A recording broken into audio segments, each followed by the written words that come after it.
ముఖ్యంగా కాపు యువతకి ఆయన సమాధానం చెప్పాలి.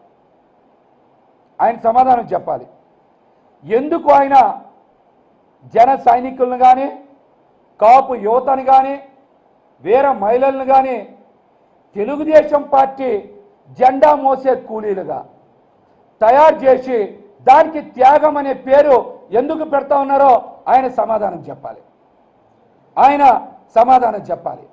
అసలు పవన్ కళ్యాణ్ గారి రాజకీయ లక్ష్యం ఏంటి, రాజకీయ పయనం ఏంటి, కనీసం ఆయనకైనా ఈ విషయాలు తెలుసా? జెండా కూలీలు అంటున్నావు కదా, అదే జెండా కూలీల దగ్గర పోతిన మహేష్ నిన్నే అడుగుతున్నా, అదే జెండా కూలీల దగ్గర ఎంత దోచుకున్నావు బయటపెట్టు. కష్టం మాది, నువ్వు చేసే ప్రతి కార్యక్రమానికి కష్టం, శ్రమ, ఆర్థికంగా కూడా డబ్బు కూడా మాదే. పోతిన మహేష్ నువ్వు మాట్లాడుతున్నావేంటి అసలు?